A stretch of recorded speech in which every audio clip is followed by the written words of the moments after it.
So Mike O'Neill, the legendary cosplayer and now streamer.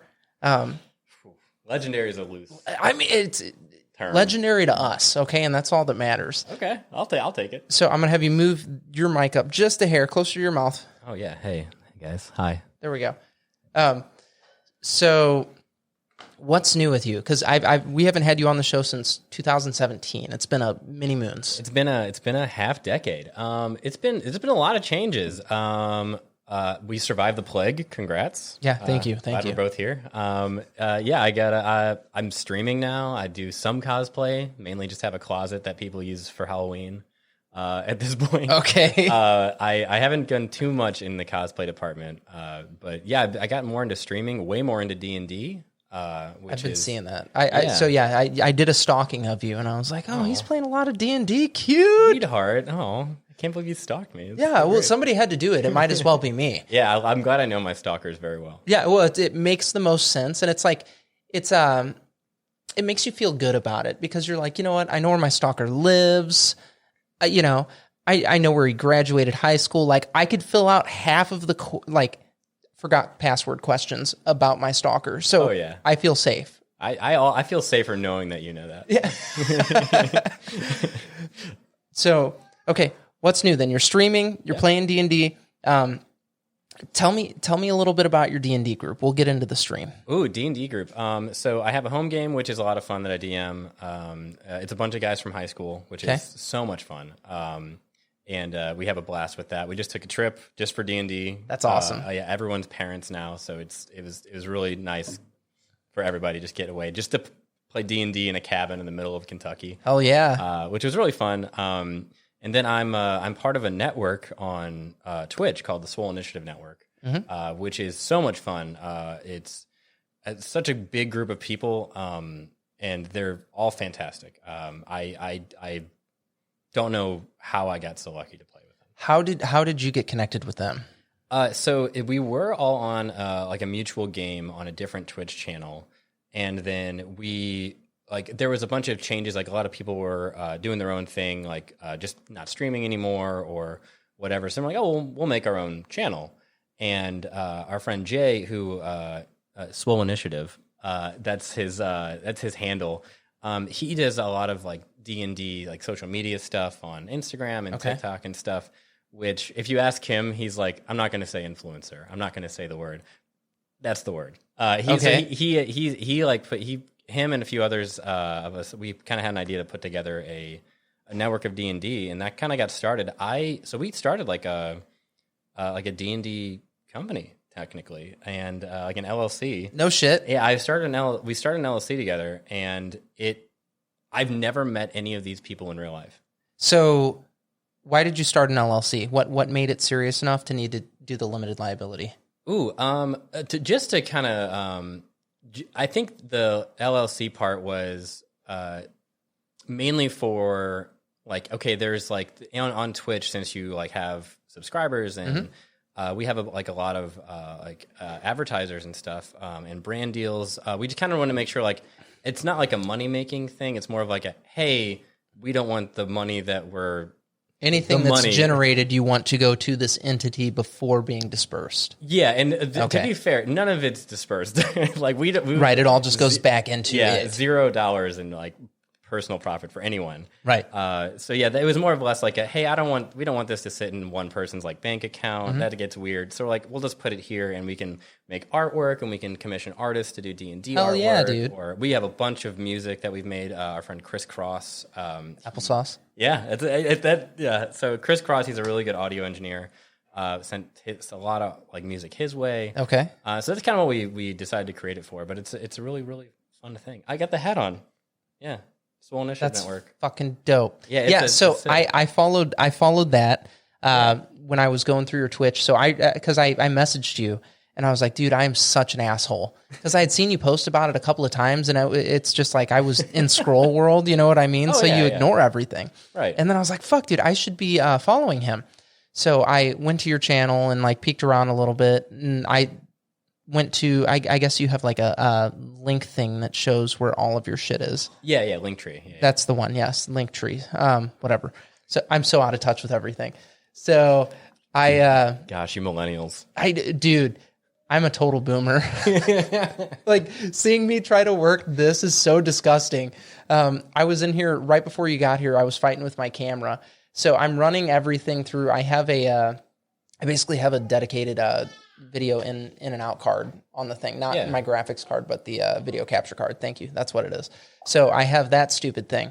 And for whatever reason, I had unplugged my camera this past week, and when I plugged it back in, it was no longer recognizing my video capture card. So I had to go into OBS and like play with a bunch of shit. And I'm like, I'm too fucking old to do this. I just want the goddamn thing to work. Right. So I'm like getting all butthurt, and I'm like, what if Mike gets here and I look stupid?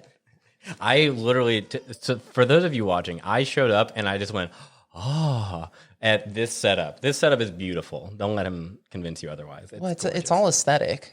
It's a bunch of make believe. That's how I make my living. Look at this. Right, it's all aesthetic. There's nothing under the hood. There's nothing under the hood. You're like, I am dumb as the day is long. Yeah. No, himbo for life. I have run into that recently. Yeah? Yeah, where I'm realizing just how dumb I am. Oh, it's bad. And like your kids show it to you the most, especially the oldest ones. Yeah. My oldest is like, Dad, you're fucking dumb. He plays D&D in my group. Nice. Yeah. And he's like, he will talk me in circles, and I'll get spun up about the shit that he's saying. I'm like, fuck you. How about that? And he's like, Dad, I'm 12 years old. I'm like, yeah, well, you're a prick. Yeah. You're like, how did you, I hate this. You got all my best and worst features. Yeah, right. No, he's just better than me.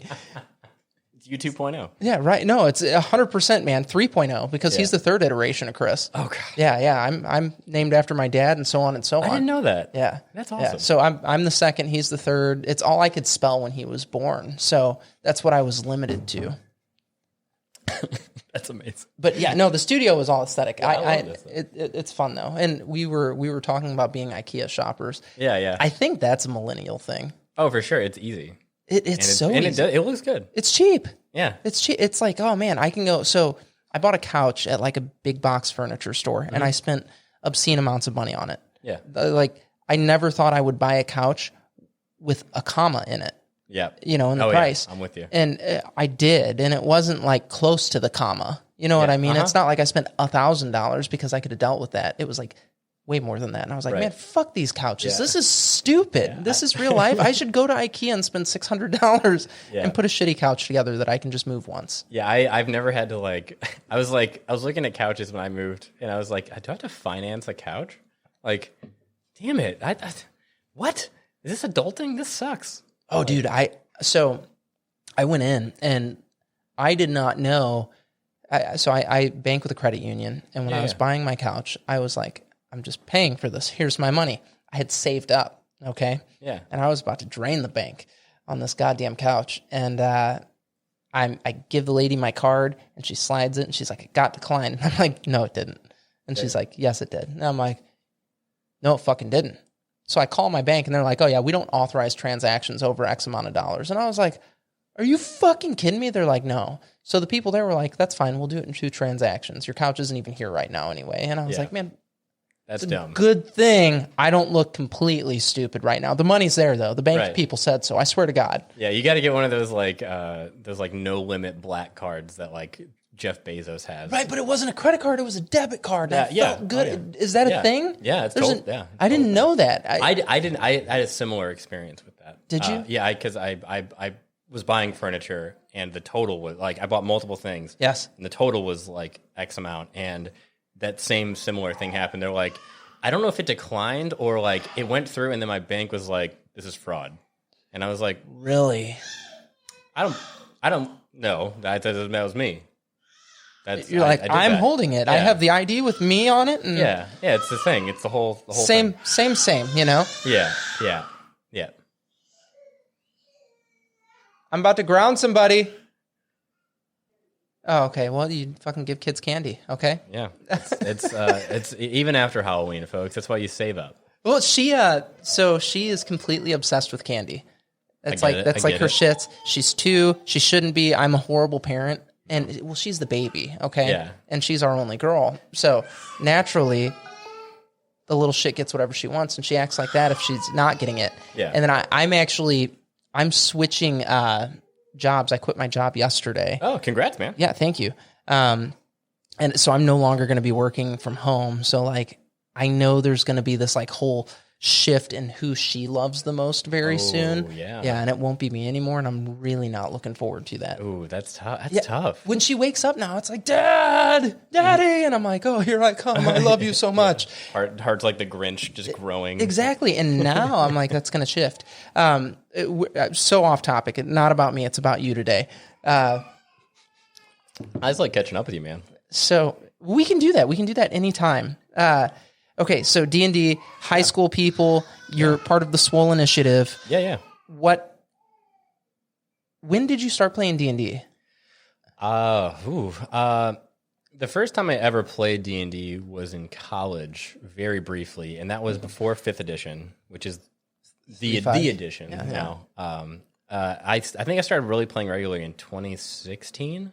Okay. 2016, 2017. So you got in on 5e, which a lot of people can say that same thing. And absolutely. it's a good system. For sure. I started with pen and paper just because the digital tools weren't there yet at the beginning. So that really helped me learn very quickly. And my cousin actually from Nashville, hi Ellen, she introduced me to the McElroys podcast. Okay. The Adventure Zone. And I listened to that on my drive back from Nashville. And I said, this is great.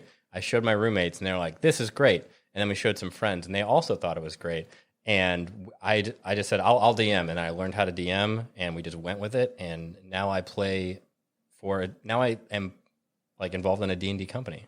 That's fucking badass. Yeah. You know, we were going to do something with Entertain the Geeky called Dungeons and Dumbasses. Love it. And it was going to be a voice acting D&D group, similar to Critical Role, I guess. Yeah. But we were really stoked about it, and it ended up not happening. We overpromised on everything. That's our biggest problem. So with your D&D company, make 0 promises. Just have stuff come out and have people be excited about it. Oh, yeah.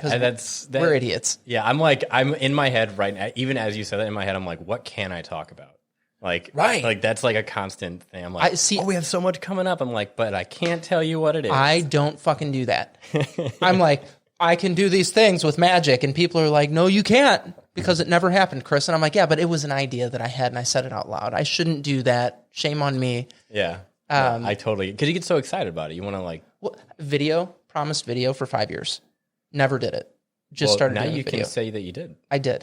Well, I went into, after I got the first video edited and everything, I went into my bedroom. Tara was sleeping and I was like, I fucking did it. And she's like, what did you did? And I was like, I did the videos. What did you do? Yeah. I'm like, I did the videos. And she's like, I'm so proud of you. And I was like, I'm so proud of me too. It's a big step. It's so stupid. And like streaming is like, if you're doing it with a webcam and stuff, it's relatively easy. Because you have these amazing programs like OBS. So it's like plug, play, go, done. Yeah. Video, I didn't know could be that easy. I didn't know it could be that easy either.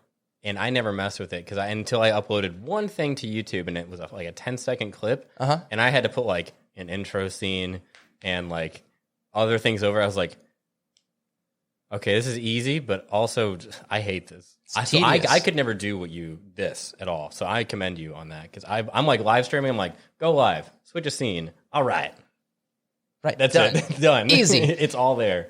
But yeah, post-editing is very difficult. Yeah, I don't do it. It's nuts. That's the trick with the podcast too. Yeah. I've always been shitty about editing. It's like, I'm not going to edit that out. If we accidentally do some kind of hate speech, like that's the stuff that I edit out. Oh my God. Hopefully not. Well, no, when I say accidentally do some kind of hate speech, you can say something that's a joke and it's like there's something contextual to where it makes sense and you can tell that person's not being evil or malicious. Right. However, you're like, if the general public heard that, they would literally take three words out of a sentence and run with that. So I'm not going to put that on the internet. Yeah. Right. I'm with you on that. So yeah. And like with my show, Who Wears the Pants, that was something that happened all the time. Mike and I, other Mike, not you, Mike Brodeur. Him and I are just horrible human beings. We should not be in the same room together. And we were like, we should do a podcast. So it was just like, hate speech. Yeah, I've come across a few things where I play a lot with some guys from high school. Yeah, and we'll stream every now and again. We'll stream. It's not like a continual segment or anything, but like if we're together, I'll put it on stream. And there's like a few jokes where they're like they'll say something in context with their character, and like Chris Reed, he's mixed, so he makes a lot of jokes about that. And I'm like, I don't know if I can stream some of that. And I'm like, he's like, well, I said it. I was like, okay, well, now I have to question it because it's not just us playing in a room. Like, I know you can do that, but Right. the internet doesn't because the internet's crazy. Right. So I get it. It's a tough line. It's like I have to have your face there so people can see who's saying it if that's the case. Yeah, because for sure. Me, Crackerjack here can't say that. Yeah. I get in trouble. You, mix guy, you can definitely say that. Yeah. And get in less trouble. Right. Yeah. It's one of those things where I'm like, I'd rather not put anything on there. No, you I'm just like if we're in a home game, like we're all friends. We can joke about that. No, But, 100%. Yeah. The internet's a very fickle place. No, it's fucked up, dude. It's wild. Well, I just have always done the caution to the wind thing. Now we did sure. early on in doing Entertain the Geeky. We had an episode that we recorded that we never aired, and it's one that we just sent around. The people that listen to the show who we trusted and stuff like that, we would just send it around in an email. So they were like, I want to hear that episode. And it wasn't that bad. It was during election time when Hillary and Trump were running against each other. Yeah, turmoil. It was total turmoil. And the new Ghostbusters movie was about to come out. Yeah. So I had made a comment. The internet tore that up. I had made they never heard it. Thank God. But they made a comment. Oh, you mean the Ghostbusters movie? Yeah, Yes. Yeah. But I had made a comment about the director of that movie, which was a shit movie. Congrats, dumbass. He said, if you don't support this movie, you are a Trump supporter. And What? so then I went on this total tirade. I'm not defending Trump in this tirade, mind you. I was just pissed because I'm like, you don't get to say that if somebody doesn't like your dog shit movie, they support somebody who you deem to be bad politically. Like, that's ridiculous. And what you're doing is Hitler-esque in nature. I can summarize it in, I think, one really good oxymoron quote, and that's only cis deal in absolutes. Yes. Like, No, that's beautiful. You're 100% right. Yes. Yeah, we should kill that guy. Is that what you're saying? I'm kidding. I'm not saying it. No. So no, I get it. I totally get it. It's tough, it's one of the things where like you don't, as two like nearly middle-aged white guys, it's like we are the least, like we have zero like soapbox. Like we don't have a leg to stand on in that conversation. I don't think it's like, and partially I think that's rightfully so. It's like I can't be that voice to say what someone should and should not say because X, right? So you just got to be careful about what you say on any social media or at any point. It's just one of those things. That's my big thing.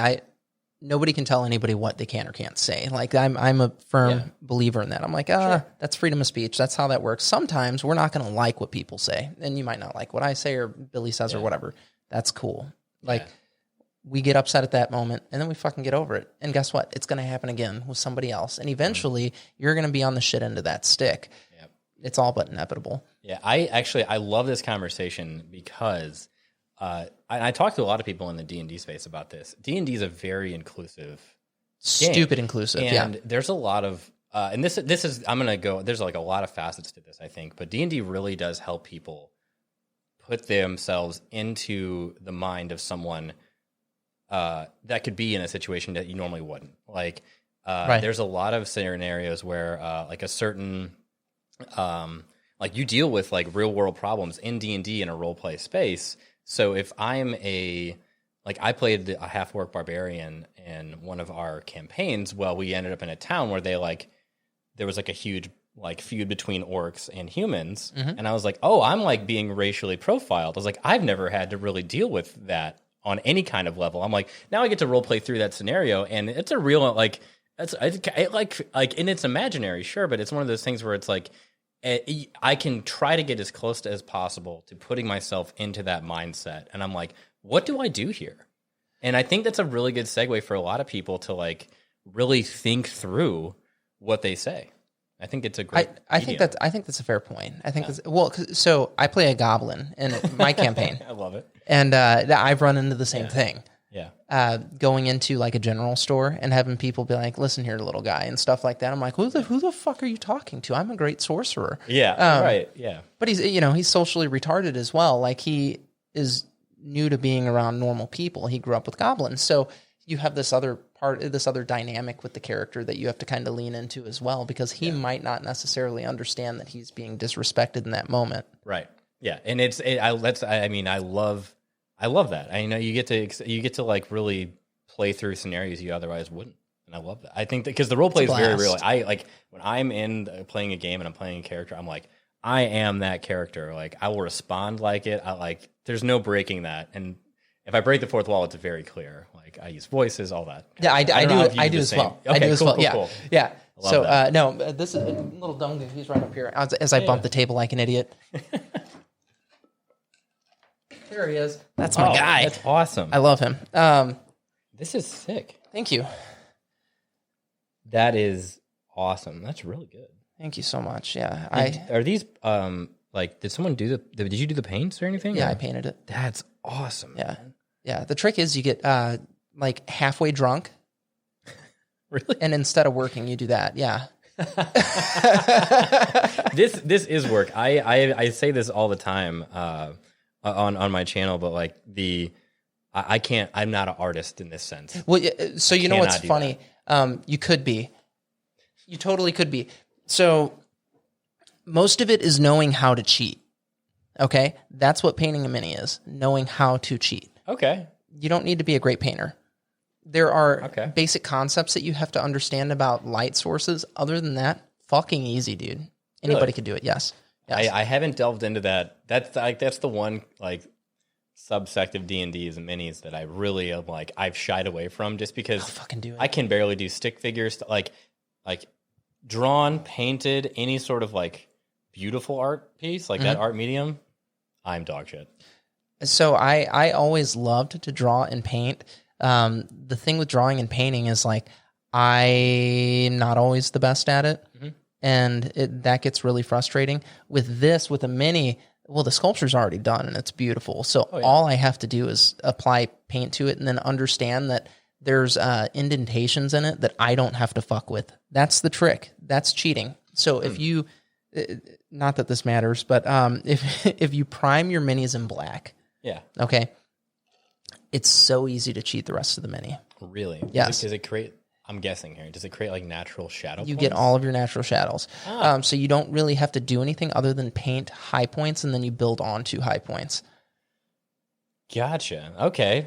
All right. Super easy stuff. If you decide you want to jump into that, we can paint minis one day. Yeah. I do that with my uncles now. Yeah. So they're in my D&D group, and they're like, let's fucking get together and paint. I want you to watch me do this one. And now they're painting on their own. They don't even need me. Yeah. And it's the best. Yeah, the student has become the master. Yes. Oh, very much so. Well, so basically the way we did this, I DM'd our first campaign, and I had a bunch of people that hadn't played D&D in years or had never played before. So I get all of them into this group. We play. We have a good time. I'm like, okay, I want somebody else to be the DM next time, and I'm going to open up the sandbox to you. So you're going to take the world that I made and expand upon it. So we've done that, and now one of my uncles is DMing, and he's the one that's like super into painting. And I get calls several times throughout the week. He's like, "Hey, I'm working on my dudes right now. I just ordered a bunch of dudes. That's what they are. They're dudes. And he's like, I just spent like $50 on more dudes, and I'm like, dude, we haven't even got through all the ones that you have. Like, right? Yeah, it's so much fun though. It's like I say that anytime I talk to somebody about minis, I feel like that's there's always a consistent theme where it's like, yeah, I haven't gotten to those minis yet. Like, and there's always a backlog of minis. That's how I see books. I'm like, I'm going to buy this book. And I'm like, I read at the slowest pace possible. I read at conversation pace because that's how I think. Too. And then I see like people like my roommate, and he is a speed reader where he's like, you read at conversation speed? Are you a dunce? I was like, no, I just read. That's how I read. So like, I have this huge backlog of books. And I'm like, people are like, have you read Brandon Sanderson's like this or that? Or like, you're like, dude, series? It'll take me 6 months to get through that book. Yeah. I was like, I read Wheel of Time, and that's the best accomplishment. That's like reading the whole encyclopedia to me. Like, I was like, I read all those, and now I'm done reading forever. It took me 2 years to get through The Hobbit. Yeah. What up, man? Yeah. Slow readers unite. Hey, always read, but it's slow. It doesn't matter. Well, so I would do it in bed, and it was like my way to fall asleep. So I'd sit there, yeah. I'd read like a page or two, and I'm like, God, that was a lot of work. Comic books are totally different. But when it comes, comic books, I'm a different beast with. But when it comes to just that fucking page with all those goddamn words on it, I'm like, why do people do this? And it can be beautiful and brilliant, but it's just so much. Why and I'm like, do people do this? No, I have friends that like will fucking read and read and read. Oh, yeah. And I'm like, God damn, I was narrating an audiobook. Oh, nice. Yeah, not nice. Because so I'm reading at the pace that the conversation's happening, which is perfect for what you're doing. But then you're like, man, I feel like I've been doing this for like 3 hours. No, it's been 7 minutes, dumbass. Yeah. That's what just happened. You read 7 fucking minutes. You didn't get anywhere. Yeah. And I was like, no, this sucks. I don't want to do this. Right now. That is right. I tried getting into voice acting and like narration specifically. Yeah. And I did a few things online. Like there's a bunch of sites you can like sign up for where authors submit. And I've read for a few. And the one that I read for an example that I was like in the final like running for, and I'm happy I didn't get it. It was like a technical manual for something. Oh my God. And those pay higher because so fewer people Nobody wants to do that. Yeah. And I was like, and it was about something that I do at work as well. I was like, well, in this sequel book, sequel stands for like, I was like, oh my gosh, like brutal. Like Star Trek query language or HTML. I was like, is this like computers for boomers? Like, what is this? I was like, this is awful. And I'm happy I didn't get it. But it was one of those things where I was like, yep, another day. If you right click here, I'm like, oh. So I got one. The first book I auditioned for, I got. Yeah, not congrats. I'll explain. Oh, no. So I was really excited about it, and I was doing the work for it. You do a chapter 1 checkpoint basically after you get your first chapter done. Mm-hmm. So I submit my checkpoint, and it's through Amazon. It's ACX is what you do. Yeah, that's right. So I submit to ACX. Well, it showed as a pending status my upload for months, literally months. And the author's like, dude, are you fucking working on this? And I'm like, it's been pending for fucking months. I thought you had to click it or something. I don't know. This is my first time. I'm popping a cherry here. Like, work with me, man. And he's like, no, nothing has shown up for me. And I'm like, okay. So we're reaching out to Amazon and talking to them. And it's like this whole ordeal. Well, finally, we get that figured out. He gets to listen to it. He's like, it sounds great. I'm really excited. Cool. I'm recording. Upload it, and they're like, oh, we don't like your file format now. I'm like, it's the same goddamn format that I sent you before. And he's like, dude, this is taking forever. I was like, tell me about it. And he's like, well, I thought you'd have the whole book done. I'm like, no, I didn't do the whole book because if you didn't like the first chapter, I wasn't going to redo a whole fucking book. Yeah. And he was like, we're going to terminate this contract. I was like, thank Christ. Yeah, that sounds awful. It was brutal. And it was technical issues there. Yeah. Had it not been that, and I think moving forward, now that I've dealt with Amazon on that front, mm-hmm. I could do it again and navigate it a little better. But fuck, man, that sucked. Yeah, I commend you for sticking to that because it's a tough space. Not only to get a gig, but you also have to know the technical aspect behind it. Like, you're not just a voice in a box. There's a lot of people think that like voice acting is like, oh yeah, you went and recorded, and I was like, yes. And there are so many steps after that. Like you have to make sure that your voice is crisp. Like, you could be recording and not realize that's like something dropped behind you and it's now in the audio. Right. And now you have to go back and redo that. And then you have to edit. Then you have to make a safe space. Yeah. So that's actually, if you see this very curly curtain rod up here. Yeah. So that is my audiobook space. Nice. That closes. It makes a nice little environment where you can do that and not have issues. Everybody said to do it with a condenser microphone, and this is just for audio nerds. Don't. Yeah. Do it with a dynamic mic. Yeah. I have way less background. I agree with that. I have an old school condenser that I use for like my guitar, and then I have a dynamic, like it's like a dual setup. And I tried both, and I like dynamic better. The dynamics have gotten so much better over time as well. Well, I mean, look at the Shure SM7B. That's like the gold standard for microphones.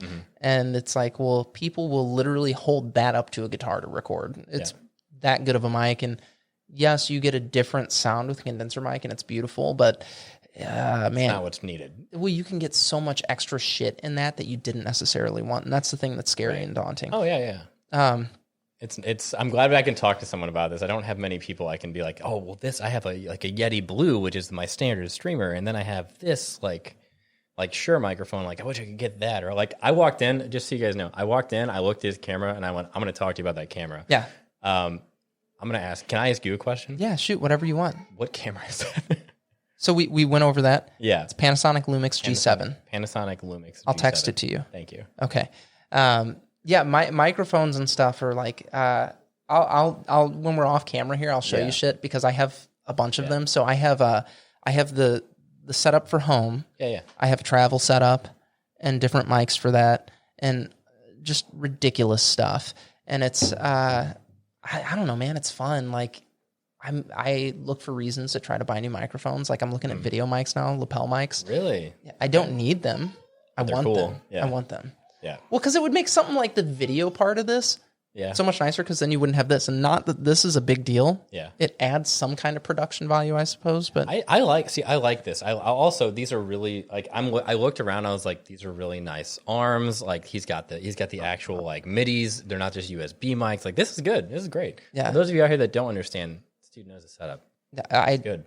I just spent way too much money on it. And I went cheap. You can go. I mean, but you can also go expensive and not get that much more out of it. Well, and that was my point. So I was gonna buy those Shure microphones. This is total audiophile talk. I was gonna buy the Shure SM7Bs, and they're like $400. Yeah, $300 if you buy them used. $250 to $300. They're grossly overpriced. Right. The sound difference between that and these Rode Pod mics that I went with is like minuscule, and I couldn't justify the price offset. Right. I'm like, it doesn't even make sense, dude. That's not that great of a mic for this application. Right. So, it's one of those things too, where it's like, okay, well, yeah, maybe like, and I say this a lot too. I think this ties in a lot of I don't want to say business talk, but it's like once you make it or like breakthrough, I have a major breakthrough in what medium you're working in, and you're like, oh well, now I can justify that little extra bit because it is working, right? And I think that's a big like decision you have to make as far as whether it's a podcast or streaming or whatever medium you're working in. Like I think I heard somebody say this best is like you can like somebody that's good at like audio work or video work, whatever it is. Someone made a golf analogy, which I would never make, but someone said like, okay, well, Tiger Woods, like everyone, like people are making fun of like a new person for getting super expensive clubs, right? Right. And it's like, and like someone said like Tiger Woods or somebody said like, well, they're the person that needs it. I could take a crappy club and do far better than they could. Right. Like, so why not?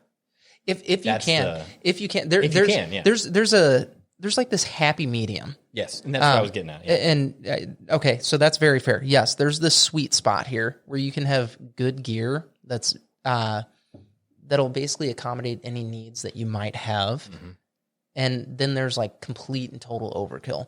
So correct. I don't pay for any software. I can't justify that. I think it's bullshit.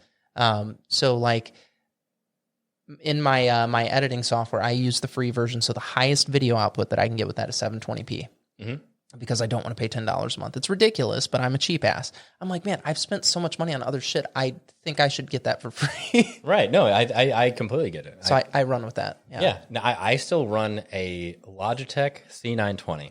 That's what. That's a 922. Yeah. So yeah, that's the newer upgrade. Newer version. Then I plan on. It doesn't matter. I'll tell you later. Yeah, we can go into that. We can talk about this forever. By the way, there's a lot that goes into this. So I appreciate that. It's just all the stuff that goes into this, though, and I guess we can use this as a segue into your stream. Sure. So when you started, what did you start with? I started streaming on my buddy Rob's channel on Mixer, which is dead now. RIP. RIP Mixer. That was Microsoft's answer to Twitch, if you don't know. Mixer made Facebook gaming look like the best thing in the world. It was tough. It was really, really tough to work on Mixer. A lot of good people. The creators were great. It was just the platform was never going to succeed. So we started on that with a D&D channel, and his name's Captain Robert. He's on Twitch now. Does a great D&D games. So started with him, and we got a lot of equipment through that. And I was like, well, I could probably do my own thing. So I streamed like once or twice on Mixer, and then the pandemic hit. And I was like, well, I am a social butterfly. And my calendar went from busy every day to busy one day, and I'm still at home. And so I was like, screw it. I'll just start streaming. I'm already playing video games. May as well put it online. And then I had a bunch of people in community, random people I now like consider really good friends. Is how I met everyone at the Swole Initiative. Well, that's what's crazy. So you started 0. Yeah. What was the build up like for you? The build up was it's really tough. It's kind of soul crushing in some ways, and it's really uplifting in others. I think it's so fucking soul crushing when you first start because nobody fucking cares. Nope, they don't. And usually you get a bunch of trolls about it. I think one of the funniest, I laugh at this, is one of the funniest comments I got in one of the first few streams was, he goes, who is this Hitler youth fuck on Twitch? And I was just like, what was it? I'm playing like a kid's game. Like what? Why? You fucking blonde hair, blue eyes, you Hitler youth fuck. Yeah, I was like, all right, man. Oh my God, dude. Thanks. So I'm going to save you in my phone as that. Yeah, thanks. Hitler youth fuck. And to be honest, I was like, you're not wrong. I do look like that.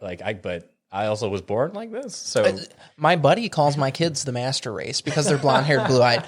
So I get it. I brought them somewhere one time where he was, and he goes, "Oh, it's nice to see you brought the master race with you. Yeah. How's Hitler?" And I was like, man, we're in public. Yeah, you can't say that, man. He doesn't care. It was awesome. Yes, it is soul crushing because you're like, oh man, like you see, like you want to just kind of like connect in a way. Really, I think that's really a big part of it is just connecting with a bunch of people. At least that's how I started with like that because I needed a social outlet, right? How long did it take you to start to get traction? I say a few months, 2-3 months. I had some traction going into it because we like Rob's channel had like. I kind of started with a really good base. I didn't just start off with like, oh, I'm gonna have like send this to my friends and family, like most streamers do. Is like, oh, hey, I'm streaming. Then tell your friends and come watch. So you didn't start at true 0 at that point. I didn't. I had a leg up due to like Rob, and I'm talking like 3 to 4 people, but that's 3 to 4. That's a fucking win there. Because if you have 3 to 4 regular viewers, you're almost at affiliate just based off of that. I got affiliate in like 3 weeks to a month. You're way better than I am. I still don't have affiliate. Well, that was also because I had like my girlfriend at the time, like she was just like on and leaving up, and I had an extra tab leaving it up. So that's 2 people, and then it was like 3 extra people. So it's like, okay, I kind of cheated the system a bit. So what you're saying is I should, because I have several computers in this room, I should just turn them all on and I am. Fun fact: you can make a different account. You can make separate accounts for follows. But it's not. It's not real at that point. It's not real growth. And like and that's the diminished. That's like the part I was talking about. That soul crushing part is like you have something really big in game, or like you say something that you think is funny, or whatever the context is, and you look down and it's like one person, and I'm like, I know that's my girlfriend in the other room, dude. I'm like, dang it, I did something so cool. So what's so funny about that is, so Entertain the Geeky is coming off a 2-year hiatus. Yeah. Because basically when the pandemic happened, we didn't do anything for 2 years, because we had shit that we were basically trying to launch and like abrupt stop. And we were like, all right, we couldn't justify asking people for money or anything like that because of people didn't know if they were going to have jobs or whatever. Yeah. So we were like, all right, we need to just wait a little bit and chill. So we did that. And, if you take so long off of iTunes and stuff, they cut you. Really? Yes. I didn't know that. Yes, I didn't either. So I got cut off of everything. And it was... Write that down. Do not take time off. Honestly. No. So here's what you do. If you're going to do it, you take a month or 2 off. 6 months. Don't take a fucking year, Chris. Take a sabbatical. Yeah, just take a moment. So yeah, and then getting back into it. So we were seeing hundreds of downloads on everything before. Yeah. And that's considered a successful podcast. We weren't Absolutely. making any money, but people gave a shit, and that was really cool. Hey, I'm with you on that. That's like, I get it. We didn't know who the fuck they were, so we felt good about that. You know what I mean? Oh yeah. We had some success. That is success, some man. ghosty community, and I loved them. And then I get back into it, and I drop an episode, and I'm like, all right, I know I'm going to lose a lot of people, but probably not that many. Fucking none. It was like 3 days, I had 3 downloads, and I was like, you have to be fucking kidding me. Starting from ground zero. And it's like, I feel like it's less than 0, though. I was telling Tara that. I was like, man, I did not realize how good we had it and how well we were doing until right now. I'm like, and I don't really social media much. Not my thing. So you get that kick in the teeth, and I can only imagine like being a brand new streamer, having folks that are just getting into it and looking at you because you have a nice little following, and people get on and engage with you. It's really cool. I love it. I got in and was telling you I was stalking you in your stream. I love it. And I was like, so I said something about your house. Do you remember that? Okay. Did you know that was me? I didn't at first, and then I context clue guessed it. I was like, oh yeah, I had a conversation because I had the conversation with you earlier. Yeah, and it because when I'm streaming, my mind, you can't really. I try to keep it off of my face. There are so many things happening with I'm checking audio, I'm checking your video, I'm checking my stability, I'm playing a game, interacting with chat, and then there's notifications. So I was like, okay. In my brain, I'm like, all right, yeah, that's a cool person, awesome, I love that. I'm like, wait. My house. That's my house. That's Chris. That's gotta be him. That's creepy. Yeah, it's really funny. No, that's funny. It took me a minute, but we got there. Okay, good. Yeah. So don't get disheartened is what you're saying. And how did you? How do you build a community there? Like what? So it's funny. I didn't know this was going to go this direction. I guess we're gonna tutor people on how to stream. I wouldn't dare tutor anyone because I got very lucky with having Rob as kind of like a base, right? I knew some people in the community, and then kind of feeding off of each other with like it's all about networking. I cannot stress this enough. It doesn't sound appealing, right? But it's about networking. And I think that the more friends you make in that space, the more that they will help you promote each other, right? So 99% of the people that I know in that space, I've never met in real life. How the fuck do you make friends in that space?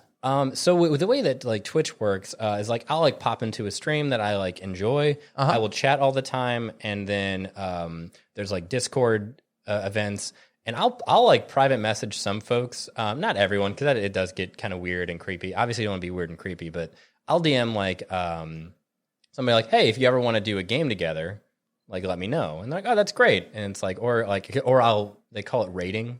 After my stream, we're going to raid into this other stream so that whoever's in the chat automatically gets brought into this other stream.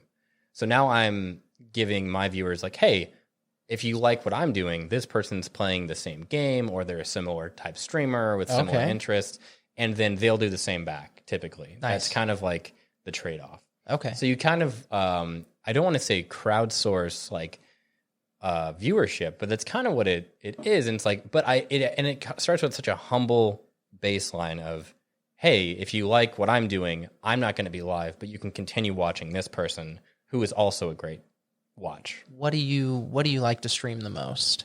Oh my gosh. I never thought I would say this in my life. I love streaming horror games. I thought you were going to say Minecraft. No, I'm kidding.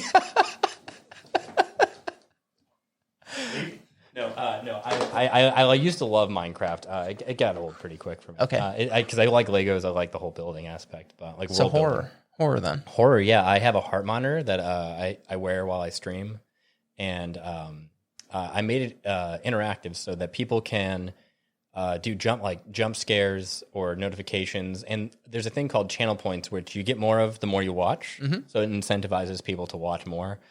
Which is free for you. The more you watch, the more points you get, the more you can interact. It's like the cinnamon roll thing on your page, right? Yeah. Yes. The sweet rolls from Skyrim. Yeah. Yes. Yeah. There was a cinnamon roll. I'm so roll happy you know that. So it's such a weird, small thing to know. Well, I didn't know that. See, I called it the wrong thing. I said it was a cinnamon roll. But you knew about it. Well, no, because I sat on your stream for a while. Yeah. Because I was like, I want to make sure he gets money. So I was like, hopefully he gets some ad revenue from me man. being here. No, of course. Like, that's a big deal. You want people to, I don't want you to work a bullshit 9 to 5 for forever.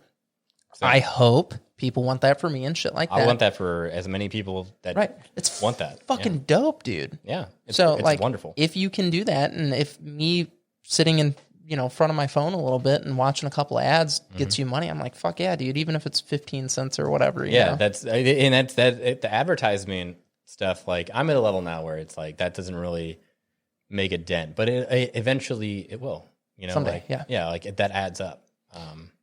So yeah, it's one of those things where, like, the more people that engage, like the jump scares, they are loud. I wear headphones, like, they are very loud, and my heart, you just see my heart rate spike. And I'm not really into the horror genre, but I find myself more and more, I'm like, ooh, what's gonna scare me more? Like, I finally understand those thrills of being scared. I hate haunted houses. Every haunted house I've gone to, I've had to put my hands in my pockets because I reaction punch. Are you serious? Oh, I hate it. You are such a a gentle soul. Oh, so hearing that you punch people in haunted houses is wild. I almost I went to prison. I for real. I gut checked a clown in, like, it was a very specific scenario. It was downtown in Soulard. I was at the like a very scary haunted house, and there was this one section where it's like 3D. You had to put on these glasses. It limited your vision. I hate clowns. Hate them. The movie It scarred me when I was in like 5th grade.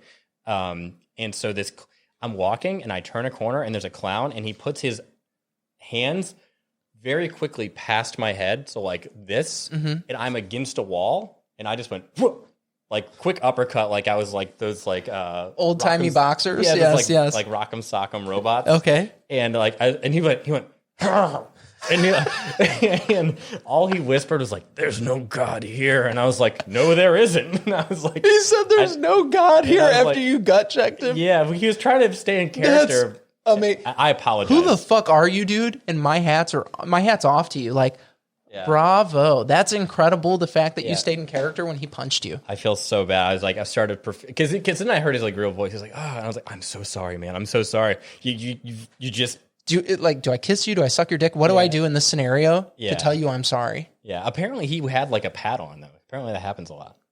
It's a real thing. That's fucking wild. Mm-hmm. He, like, I got him like right at like the corner of it. But he was like, it's fine. You're okay. I was like, okay, so then like the rest of the time, my hands were just in my pockets the whole time. Like, I was like, can't do it. And now you're seeking out horror games. Now I'm seeking out horror games to get the shit scared out of you. Well, it's like worst case scenario, you fucking punch that screen, or I hope not. The desk. I know, dude. How disheartening would that be? You're like, fuck, that's hundreds of dollars, not 8. Yeah, I watch a lot of was it live stream fails? Yeah. Live fail streams or whatever, LFS or whatever the heck it is. Mm-hmm. I love watching gamers rage out, which is why I don't play first-person shooters. Can't do it. Dude, that's all I play. Yeah, I can't. I get so mad. So I recently started playing Destiny 2 again. I haven't played it in years. It's a good game. And the way I played the game before, so I'm a PvPer. Like I am everything that's wrong with the gaming community. Just a toxic fucking human. Yeah. And like, that's the part that I like. I like being toxic. And I'll go out there and I'm like, I want to shoot people, bang, bang, Yeah. So I do that. And it's great. I don't actually want to shoot people, just in game. Yeah, virtually. So I'm like, doing my Destiny thing. I'm like, oh, this is neat. Fucking get the shit jump scared out. I got shit scared out of me because of a jump scare. That's how I was trying to say it. Yeah. So I'm like sitting there and something fucking ran up on me and I was like, fuck. And, and one of my kids was like, what are you doing? And I was like, no, I'm playing Destiny. He's like, Dad, that's not that kind of game. I'm like, so I'm just funny. old. Yeah. It's terrifying, man. No, it's fucked up. But I didn't punch anything. I didn't break any screens. Thank God. Yeah. That would have been fucking bad. Yeah, I've broken controllers in the past. So. Have you really? Yeah, I this is like high school, college playing Halo, and it was like competitive, and I used to rage. Now I'm just like, I suck at this. Now it's just like deflating. I don't quite rage anymore. But yeah, it's one of those things that really like it makes you mad because you're like, I could have done this. And and it's very engaging. I do have a question for you though. You said Destiny 2. What's your class? What class do you? Okay, so my first go around with it, I had everything capped, and this is what one of the things that I was going to say is I played the game to PvP, so I rush capped everything. Gotcha. And then I would just raise light levels as high as I could, as fast as I could. Yeah. So that's what I did there, and then I would fucking get whatever gun was in meta. I didn't raid or anything like that. But my main was a Titan. Okay. Yeah. Gotcha. Yeah. Gotcha. I can't say what they call the smash, but a Titan smash. Yeah. Okay. So that was my main. I played the shit out of a Hunter and a Warlock too, though. It was really just whatever mood I was in. Okay. Now going through it again, I'm playing as a Hunter. Okay. Gotcha. Just because it's squishy. Mm-hmm. And I'm like, all right, I want to actually get good at the game. Yeah. You have to be, it's like the sniper class. You have to be on point and not get hit. Well, playing Overwatch translated to that. Yeah. I didn't realize that was a thing, but I'm like, who's your main in Overwatch? Zenyatta. Yeah, Zenny boy. So hold on. So Zen's my healer main, and then Hanzo's my deeps main. Yeah. I've got some. So you're like a sniper. You're like a plays. precision player. I try to be. I'm not good at it. Yeah. No, yeah. I get it though. I can be a mediocre precision player. At best. I'm rated. So their new ranking system. I'm bronze 5 right now, which is the very, very lowest. That's the part where you contemplate your life and you're like, should I be doing this anymore? Yeah. I actually messaged them about it the other day. I was so pissed. So I won 7 out of 8 games, and I'm like, okay, 7 out of 8 games. I'm top of the charts on all those. I should be moving up to bronze 4 at minimum. Yeah. And they're like, no, man, you're still a fucking bronze 5 piece of shit. And I'm like, you know what? Fuck you, Bungie, or not, it's not Bungie, I'm sorry, Blizzard. Yeah. And I got all butthurt, so I wrote them a nice little fucking email, and I was like, I just want you guys to know, this doesn't make any sense. You don't need to have a rating system if you're not going to share how we actually go up. Yeah. You just say 7 wins or 20 losses. That's not, okay, so is this based off of a win percentage? No, it's not. So what are we basing this off of, folks? Yeah. It's arbitrary. I don't know that it is, and I'm just being salty. Yeah. But fuck, man, I wish I could have spoken to somebody. I feel like you did. I would have Karen'd the fuck out of them. Oh, yeah. Yeah. Oh, man, I can't imagine, like, I want there to be, like, an SNL skit where it's just the call center for one of those games. I need that to happen. Like, I would love to see that. Just make it. I think that'd be great. Just make the video I'll for do it. that. Dude, you could do this. I believe in you. I think I might need your help. I'll fucking do it. Okay. Right now. I'll write this. We'll write the script out. Okay. I'm in. I need some Gen Zer to tell me all the new technical terms though. Gen Z. I've got a little brother that's 20. Thanks. So he'll work. Caleb. Big brother's calling you. Caleb, we're gonna have some questions. What's hip these days? Not saying that. What are the kids into? You like Legos? You like? Is it? Do you like fucking Legos? So we've got about 7 minutes left. Okay. And you can stay for as long as you want. But in that 7 minutes, what do you want to touch on here? I'd love to talk about. I mean, honestly, the biggest thing going on for me right now is the Swole Initiative Network. We have so many things coming up. I can talk about a few of them. We're going to be doing a Spelljammer campaign. That's fucking sick. Yeah, it's gonna have some big names in the D&D space in it, which is really, really exciting. A few of us, not myself. Matt Mercer's going to be there. No, I just made that up. No, but I can't name drop yet, but there are some legitimately large D&D names that are going to be there and involved. And then there's going to be we got some events planned for next year at some conventions, which are going to be really, really fun. Speaking of conventions, I know a few of us, not me, are going to PAX Unplugged. We got some. We're making a lot of headway with some really cool folks at different brands like Norse Foundry. They're one of our sponsors. They're really cool stuff happening. I'm just very excited. It's all kind of hush at the moment, but it's just I'm very excited about it. I'm pumped. We're gonna have some more Call of Cthulhu games. Oh wow! Our friend Ashley runs those games. She's incredibly horrific. She loves making things creepy. A lot of the folks on our channel love making things creepy, which is fun. So yeah, we got Legends of Shao Gal, which is one of our campaigns, which is run by Diane, the pretty DM, and then we have Jay, who this whole initiative he runs Fables of Gallia on Fridays at this whole initiative network. So yeah, yeah, it's a lot of fun. And what are you playing on there right now? I'm playing on Legends on Mondays. I'll be in the Spelljammer campaign, but I'm gonna be in Legends. I play a Warforged cleric. Dope. Yeah. And then what's your Twitch stream and all that stuff? Where do our people find you? You can find me personally at the Short Nord, because I am both short and Nordic. Oh yeah, I brought you some stickers. We were supposed to talk about that. Oh, isn't it cute? Yeah, it's great. It's all good. Yeah, and you can, it's a very. I had someone tell me because I have this sticker on my car, and I had some lady go, "That's a really cute sticker," and I was like, "Thanks, it's a Viking. It's meant to be. It's menacing, and it's me, bitch. It's manly." I was like, I've never felt like. I was like, I guess, yeah, it is cute. It's a cute emote. I mean, clearly, you made some pretty blue-eyed, Yeah, I Thor-esque. I didn't want the beard to be that big because I don't want people to think it's me. But I was like, that's not. Oh, you don't want them to think it's you? Like, I was like, oh, I could just like a normal Viking, the short Nord, that's fine. But then they made I had the artist that I commissioned, she made it big. I was like, that's fine. But I'll grow a beard one of these days. I was gonna say, you've already got a beard. You just have to, Yeah, I just trimmed this earlier this week. It was I had it down to here. It was nuts. Dude, I can't grow a beard to save my life. I have this scruff going on right now. I just look homeless. I think you look great. I feel homeless. I've been debating. I'm like, I'm going to do No Shave November. And then I'm like, dude, this is all I have in 2 weeks. You can't even see it on camera. That's how bad it is. That's pretty funny. So I'm like, oh man, you can see it there. Yeah, you got the bottom part, yeah. Just neck beard. No, that's not neck beard. I've seen neck beard. That is not neck beard. Whatever. I've been to some Magic the Gathering tournaments, and I've seen some neck beard. Do you play Magic? Yeah.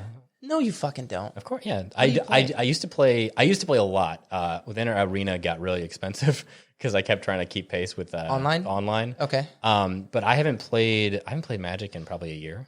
Were you Commander, Standard? I do dabble in some Commander, but I played Standard, a lot of Standard. You're my fucking spirit animal. Thanks, man.